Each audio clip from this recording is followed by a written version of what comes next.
Welcome to MSL Talk with Tom Caravella, a podcast specifically designed for MSLs and all things field medical.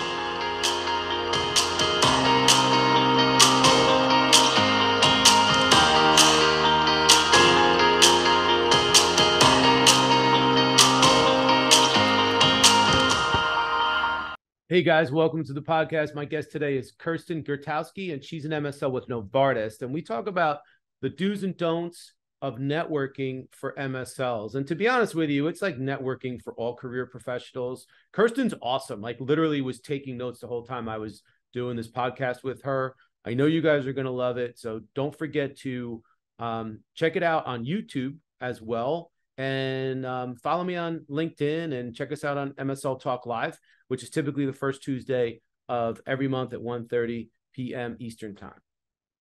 Hey, Kirsten, welcome to the podcast. How you doing today?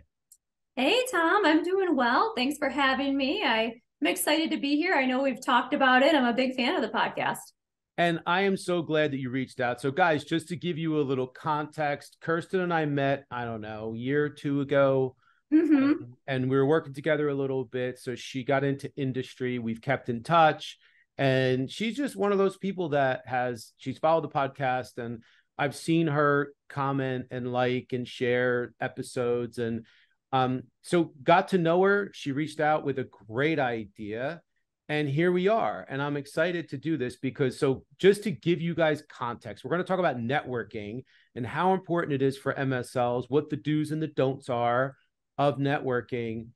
But if you're not aware, the very first podcast that I've ever done for the MSL Talk podcast was about networking for MSLs.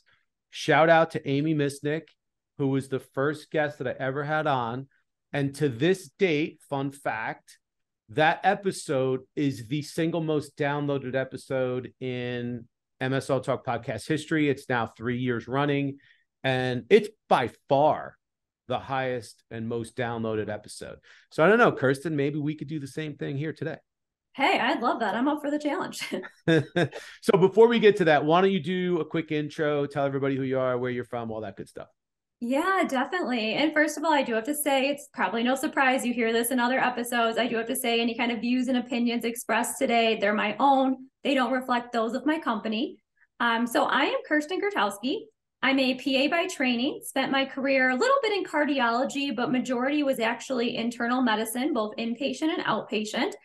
I think a lot of clinicians can relate to this. I worked through a good chunk of the pandemic. There's a lot of clinician burnout. It was very difficult. And I knew I always wanted to be an MSL. So that was really the time where I decided, this is the time to take a chance on it. I went back for my PA doctorate, and after a lot of work, I'm sure we'll talk more about that journey and how networking came into play. Started as an MSL for a very small device company, loved the job, but I traveled a very significant amount. So my current role actually came up where much smaller territory differs though. I'm an MSL now for a large pharmaceutical company. Awesome. Listen, I've followed it. So I was actually there before you got in. It's a great story, and I could tell you that you truly earned it. You deserve this career progression and trajectory. And I know that she's not going to say this, so I will. She's killing it, and she's actually about to accept a huge award from her company because she's doing such an amazing job. So congrats to you. Oh, thank you. Thank you. So let's jump into it. So we're going to talk about this concept of networking and how important it is for MSLs, but not just for MSLs, how important networking is for career professionals. But for you as an MSL, tell us how networking plays a part in what you do on a daily basis. Yeah, so the one thing I really want to get across is how huge networking is as an MSL. I talk to so many aspiring MSLs or ones who have entered the field, and they're like, oh, I'm just so glad I don't have to deal with that anymore. But, surprise, it never goes away. It's a huge part of what you do as an MSL day to day. So for me, I regularly am networking. I do it virtually. That can be through LinkedIn, even logging on a few minutes a day. That can be through social media like Twitter. We all know major KOLs really like to use Twitter. Conferences, those can be national conferences. Those can be regional or local. But also another thing to keep in mind is internal networking is huge at your company. So some of these companies are very big and you want to get to know people in other therapeutic spaces, people in medical affairs.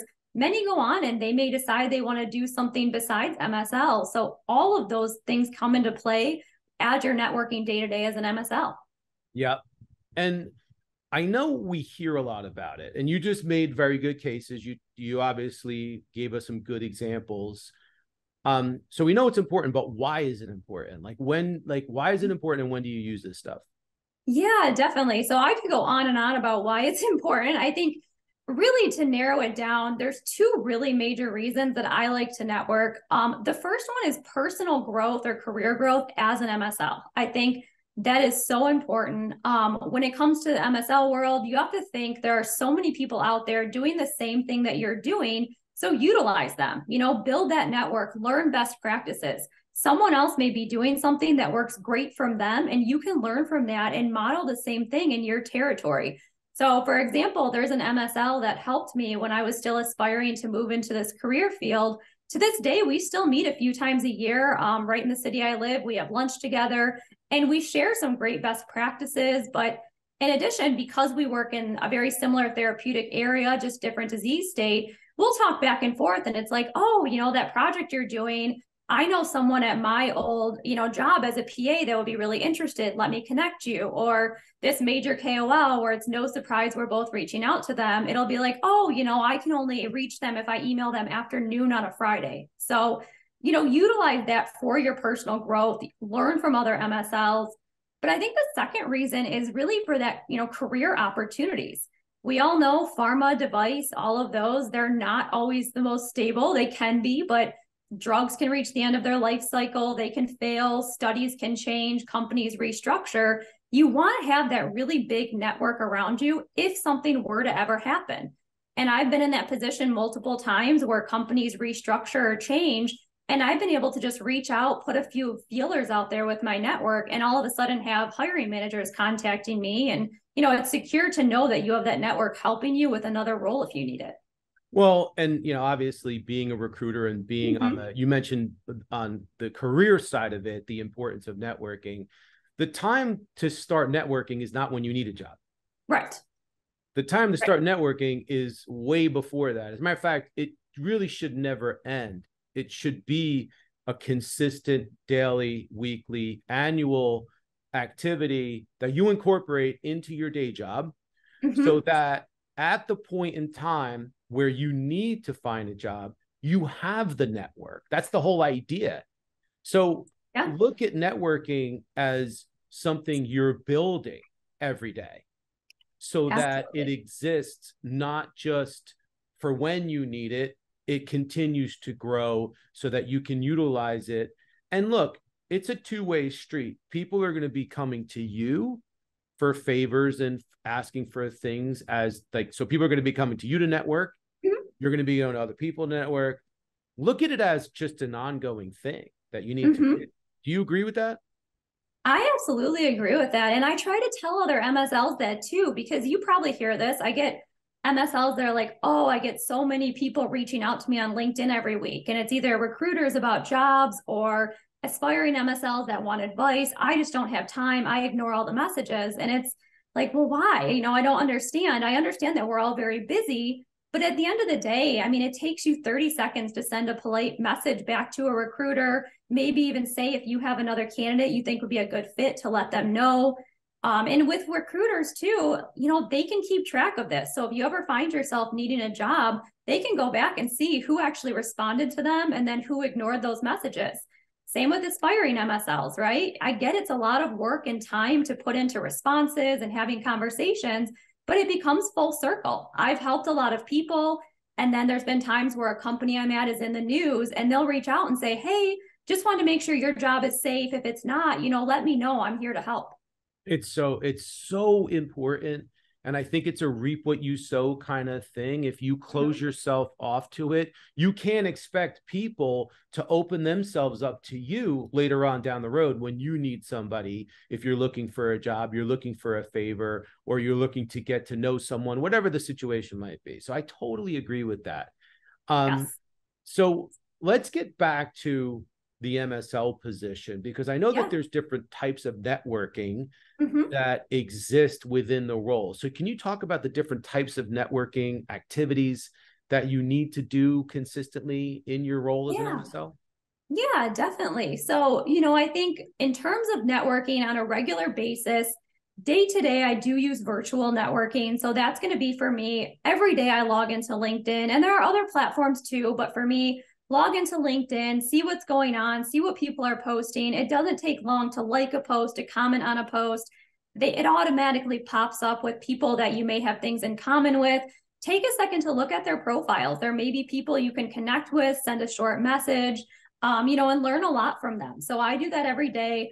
I go onto social media sites, especially Twitter, see what other MSLs are saying, see what other KOLs are saying. Same thing. I've gotten some really big KOL meetings just by following somebody and liking their messages and being supportive of them. So when it comes to virtual, that's really big for me. Now, in person, that's going to be more for me conferences, society chapters. So like example, Michigan Academy of Physician Assistants, the Nurse Practitioner Associations, pharmacy ones, keeping track of all of those and attending them. Like tomorrow, I'm going to a local conference for a preventative cardiology group. So that's very important to do too.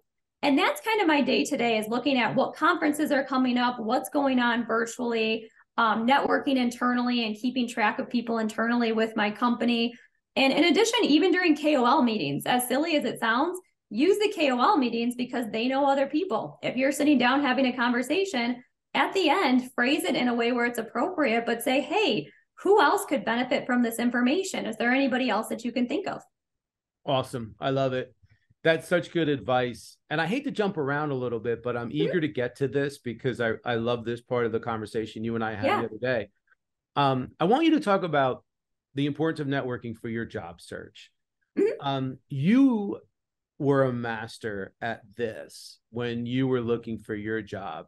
And I think you had said something, I don't want to steal your thunder here, but I remember you gave me some kind of crazy number, like you reached out to like 300 hiring managers or 300 MSLs or a combination of both when you were looking for a job. So walk us through the networking that you did for your job search.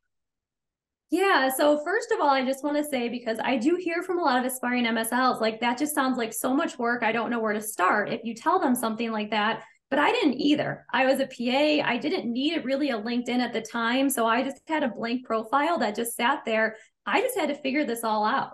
So I did. Over time, I reached out to over 300 MSLs, mostly using LinkedIn, but there's also some PAs in industry groups or different things that I used, or even some in-person networking.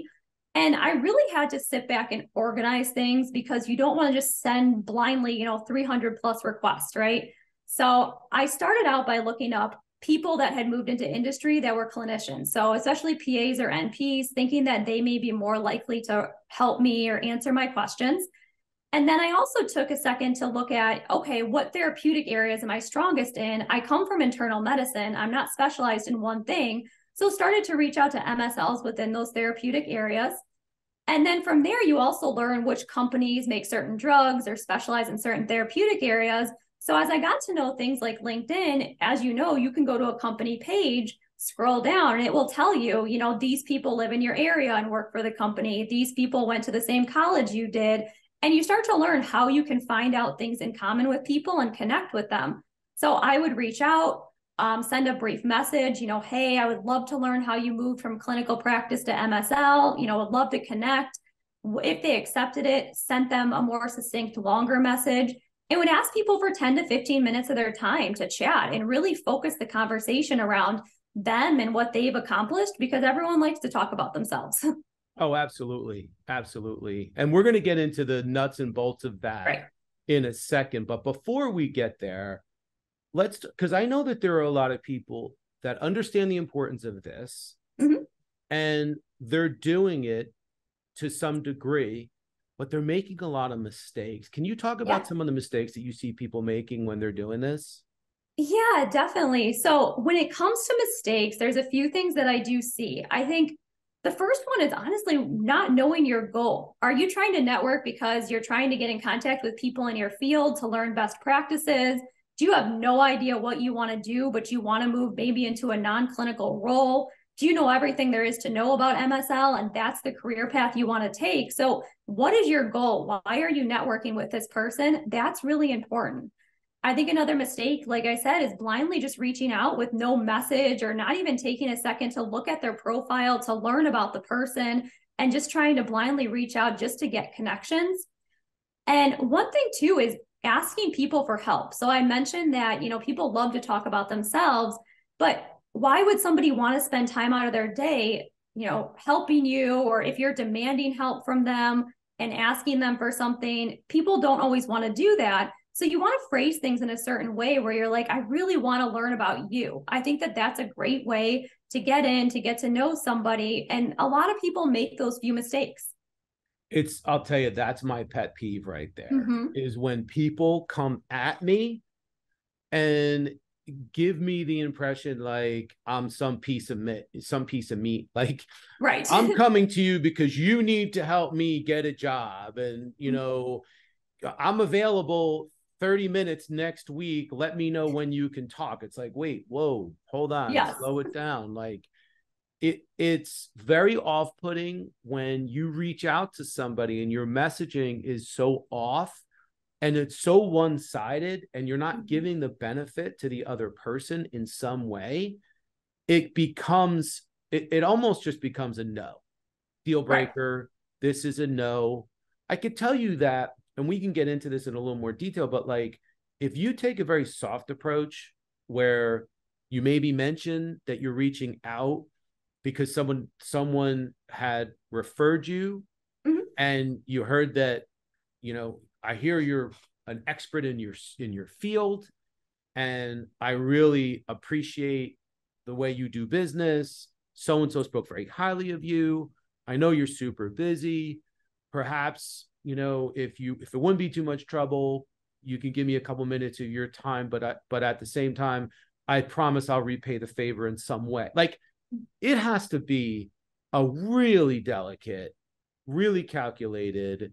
You have to ask for what you want. There is to be a call to action. I get that, but you also have to try to give some benefit back to the other person. What do you think of that?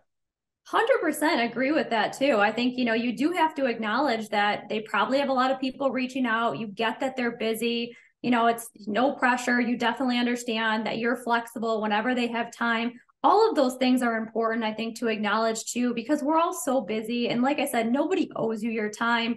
But there's that fine line where you want to acknowledge, yes, they're busy. Yes, you appreciate their time. But at the same time, it has to be succinct. You also don't want to be that person, speaking of other mistakes, that sends 5 paragraphs over to somebody and they're like, well, I don't have time to read all this. What is this? I honestly, that's probably my second, like, in the pet peeve category when it comes to it. Like, if you send me a LinkedIn message and it's 3 paragraphs long and there's a cover letter and a CV, and like, that is such a no for me. I'm not going to read it. There's just too much. And just, guys, keep in mind that a lot of the people that you're reaching out to are super, super busy in their day jobs, or they may have, I get backed up where I can't even get to some of the messages sometimes. So by the time I go through them, I really, really do. I've told you guys this. I try to get to all the messages that come to me so that I can respond and try to give people advice and help people. But depending on my schedule, sometimes I just don't get to it. So if I do get to one and it's like 16 miles long, I'm not reading it. I'm just not going to read it. I'm going to skip to go to something else. So be succinct, be clear in your messaging. Try to use the name of somebody, like a referral, a common, colleague, or some type of common connection that you have with that person. That really will help your chances of that person getting back to you. Because, like, if someone says, oh, Kirsten Gurtowsky, suggested I reach out to you, I don't want to disappoint you, Kirsten. Right. I don't want to disappoint you and be like, because what if I don't get back to that person and then that person goes back to you and says, hey, you told me to reach out to Tom, but he never got back to me. Then it's like, oh, wow, that guy stinks. So think about that piece of it. But again, if you're making all these other mistakes, that's why Tom might not have gotten back to you. It may have nothing to do with anything else. And I might risk my relationship with Kirsten because I kind of can't do it. I just can't do it. I can't get past the other stuff. Yep. And I mean, do I sound like I'm being too picky, Kirsten, or are you with me on this? No, I'm 100% with you. And I can't even imagine, I maybe get 4 or 5 messages a week, but I can't imagine what your inbox looks like. I'm sure it's 10 times worse than that. So definitely, I mean, like you said, the messages need to be succinct. You need to make sure you're paying attention to what you say. Completely agree. If you have a name of somebody, that does go a long way too. But at the same time, also as maybe somebody that's an aspiring MSL, you can't be frustrated either. And this is part of the MSL field. There are times you're going to reach out to somebody and they forget to respond. It happens, you get so many emails, so many messages. So there's nothing wrong with following up and sending another message, whatever that time period may be, a week later, 2 weeks later. So also keep in mind, people aren't always trying to ignore you. And that is part of networking, is sometimes having to do that initial reach out multiple times. And I'm glad you said that, because I'll apologize to anybody that in the past or in the future that I may not have gotten back to. I can tell you there's got to be a really good reason for it, because I do try to get back to everybody. So I will take this opportunity to apologize if I didn't get back to you. I promise it wasn't personal. So you mentioned aspiring MSLs. You know that there are a lot of aspiring MSLs that listen to this show. Yeah. What advice do you have for those guys? Obviously, you were an aspiring MSL at one point. So what advice would you give to your former self or to anybody listening right now? Well, and I'll be honest, when I was moving into this field, everything I'm talking about as a mistake is probably something I've done. So if you're listening to this and you're thinking, oh my gosh, I can't believe that I did that, it happens, just moving forward, make some changes. But the reason I know all of this is because I've done it at one point or another. So when it comes to getting into this field, a lot of the things I said a second ago about trying to organize your approach those are things that are very important. So for example, stay organized with who you are talking to. I kept an Excel sheet, and that's important for a lot of reasons. So one, if something ever comes up and there's an internal referral or something within a company you need, go back to your sheet, say, who do I know from this company? And that's an easy way to reach out and say, hey, is this something you'd be willing to do for me? In addition, you want to keep track of who you are talking to. Networking a lot of times will kind of move from that email, LinkedIn into in-person, where somebody says, oh, you know what? I think you'd really get along with my colleague or this person. Let me connect you. And maybe they connect you through text or call or whatever it is. You don't want to forget you've talked to that person, because I have had people do that with me before because they couldn't just go back into LinkedIn and find the message. And then another thing too, with keeping organized, make notes on the people. So as an MSL, there's a process of what you call pre-call planning and post-call planning. Go back and make some notes. And it can be things about their family, an upcoming vacation that they have, whatever it may be, because networking, another tip is that it's not a one-time thing. You can't reach out to somebody like many people do with me and say, hey, keep me in mind for any jobs that come up, because I'm not going to remember when there's multiple people reaching out each week, right? Like, you're just not going to keep that person in mind. So you need to go back to that person to continue to build that relationship, continue to keep that communication going, not just reach out to them one time. And that's where it's nice to be like, hey, last time you said you had a presentation, how did that go? Or you said you guys were going on a family vacation. How was the vacation? So keep in mind, those little things go a really long way. I'll tell you, I'm going to stop right here for a second. Kirsten, you're a pro, man. Like, you seriously are a pro. Thank you. Everything you're saying, like, I'm literally taking notes myself, because there's so many things in here that are so good that everyone really needs to pay attention to. I love that. I think that what I'm hearing is that it's not, this networking thing is not just we talked about purpose, but one of the thing that's really important is the main purpose is to build relationships. Right. It's not just to get a job. It's not just to do something for your MSL career. It's to build relationships. And the way you build relationships is you nurture them and you remember people and you show that you're paying attention to people. So all the stuff that you're talking about, taking an interest, paying attention, repeating or bringing back something that they said in a prior conversation, shows that you're working towards that relationship. You care about that relationship and you care about that person. I love the idea of the spreadsheet. I know you guys, most people who listen to the show are a lot younger than me. As you start getting older, you forget stuff.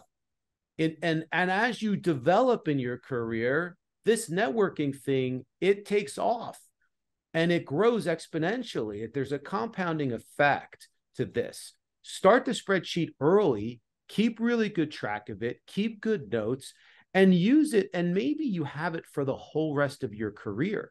Maybe this is something that it expands into this database or repository of contacts, and it'll spill out over into your phone. You want to get these people into your phone. You want to have a text relationship and text dialogue with them. So at some point in time, you may wind up, that spreadsheet may wind up being altered so that once you get that person in the phone and you have this new relationship, it's a long-term, I'm sorry, not a long-term relationship. Now you could take them out of the spreadsheet because you don't have to keep track of it because you already have them in your life. I don't know. It'll grow, but I love these concepts. I think they're amazing. I have to ask, you're really good at this. Like, what other tips or tricks do you have that you could share with people? I think there's a few things I would say, and some of these are smaller things too. I think your attitude is really big, both if you're networking internally, externally, aspiring MSL, it doesn't matter who you are. I talk to a lot of aspiring MSLs that get really frustrated with the process. So when they're networking or reaching out, they're like, oh, I'm just ready to give up. This is awful. It's so tough to get in, so keep that positive attitude. And I think same thing with, you've said this before on your other podcast about how people answer the phone even. If you're trying to network with somebody and you're talking to them for the first time, don't be that person that's like, oh, hey, yeah, that's right. We're talking today. Sorry. It's just, this week has been awful. You want to be the person that's like, oh my gosh, hey, I'm so happy to talk to you. How are things going? Little things, even if you're now working with somebody virtually or by phone or however it is, background noise is a big thing. I mean, I am that person that loves to put in my headphones and take calls from the gym, but I can do that with an internal colleague where we're just checking in on each other's weeks. If it's somebody where I'm presenting myself to them for the first time, you want to make sure you're minimizing those distractions and really showing that they are the focus. And I think, like we were kind of saying before about aspiring MSLs, recruiters, whoever it may be, I think another tip is just there's nobody too small or irrelevant or anything like that when it comes to networking. It doesn't matter who they are. I have people in my network that aren't in industry, aren't clinicians. It's still very worth it to spend the time on those people. Even just taking a minute or two to respond to somebody, that does go a long way. Yeah, I mean, there's a part of this where it's just about giving back a little bit and paying it forward and making sure that you're being a good person. I don't know. I have a soft spot in my heart for, people that are trying to advance in their career. And, that's what I do for a living is I try to help people see their dreams come true. I try to help people get their dream job or, advance in their career and get that promotion that they've been dying for. And I got to be honest, I get a lot of, excitement and I look forward to that piece of it. So even the smallest gesture may be huge to someone else. So I agree with that. The other thing is you can't give up, guys. If your dream is to become an MSL or to become an MSL manager, or you want to be a VP, whatever your dream is, you'll never get there if you give up. It never happens. So just remember that you're probably closer to your dream than you think. So just keep going, keep utilizing all of these tips, tricks. This is really, really good practical stuff. And it's not complicated. This isn't rocket science. This is really easy stuff to do. Okay. Kirsten, last thing I want to ask you is now that you're an MSL and you're killing it and you're getting awards and you're like a big deal now. So what advice do you have for other MSLs as we look into the future? Obviously, it's a changing world that we live in. Medical affairs is getting complicated. There's a lot of different things that we're in transition with technology and artificial intelligence and omnichannel and all this other stuff. Yeah. What advice do you have for folks?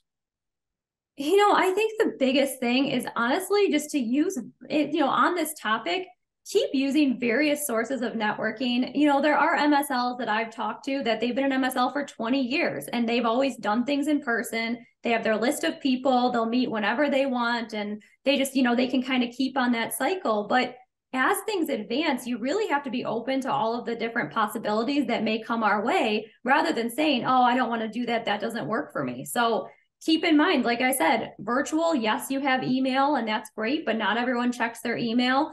Again, LinkedIn is great. We've now moved into this world where social media and Twitter are different platforms. I think we're going to see more career platforms out there in the future. So be open to joining those and being involved in those.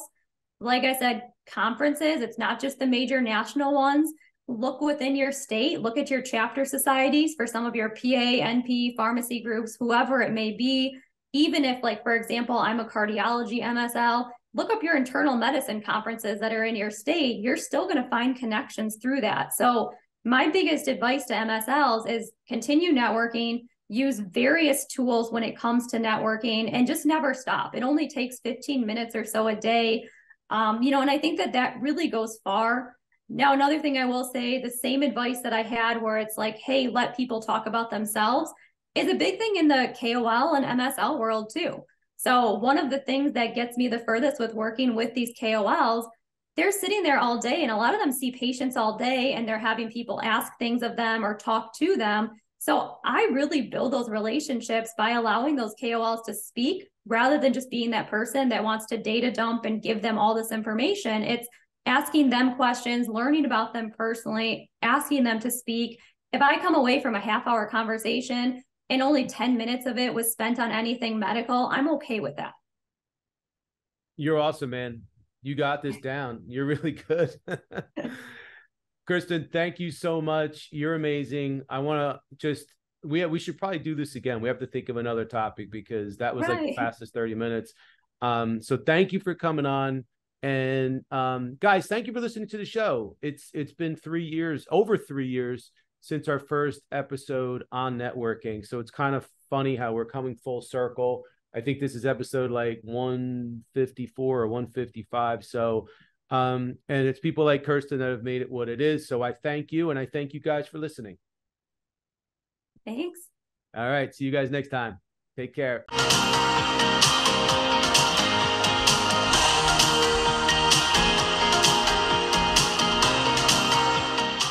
Thank you so much for listening to the show. If you've enjoyed it, please subscribe so that you don't miss episodes in the future, and feel free to leave a rating or a review or a comment. Thanks again, and I look forward to seeing you again soon.